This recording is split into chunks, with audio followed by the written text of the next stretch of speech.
Connor used to reside in a small town near a lake. Each year on the night before Halloween, Connor and his friends Corey and Ryan would each place a pumpkin in the lake. On Halloween, they would travel to the other side of the lake to see if their pumpkins had arrived. On a cold October night, Connor had gathered his friends at the lake. They each carefully set their pumpkins in the dark water. The boys knew that they should head home. There had recently been a kidnapping after all. Connor and Ryan started to walk back, but something caught Corey's eye. He informed the others that he thought he saw something behind a tree that was only a handful of yards away. That tree lies in front of a thick forest, letting anything that used to lurk behind it hastily escape view.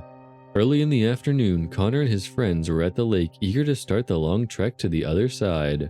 There had been a brief downpour the previous night, hence the ordinarily bare dirt path had shifted into a damp mud. As the boys were walking, Ryan pointed out what looked to be light footprints traveling down the trail. However, Connor and Corey didn't think much of it. As they continued down the path, they spotted the lake.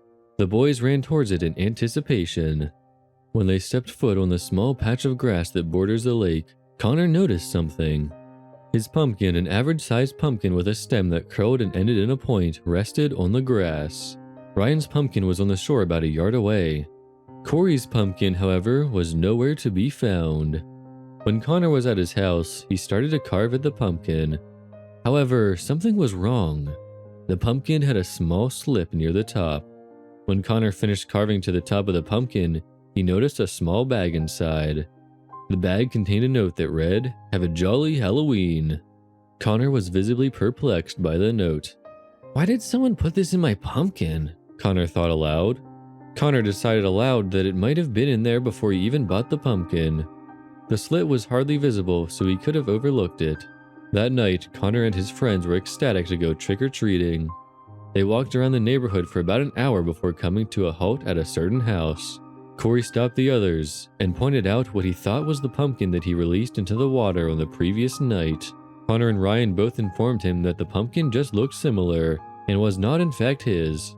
1 hour later, Connor and his friends were at his house comparing how much candy they had each received. Connor was going through his candy when he felt a small piece of paper. The paper read, "I hope you had a jolly Halloween." Connor gasped in shock. He quickly informed his friends about the note he had found earlier in the day and asked them if they had a similar note among their candy. Ryan and Corey carefully searched through their candy to no avail. Now, Connor was scared. He started to question everything in the past couple of days. Ryan informed him that it must be a coincidence, and maybe they were all just overthinking it. Connor liked that idea. He put his candy away and said goodbye to his friends.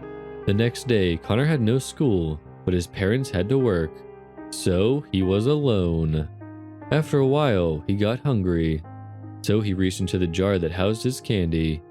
He felt a strange object, so he pulled it out.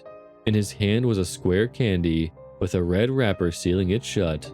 One side of the wrapper was slightly transparent. Connor unwrapped the candy only to find a box. The box had a small camera lens on the side, and the top read, "Soon, you won't be jolly." Connor stumbled backward and ran outside in a panic.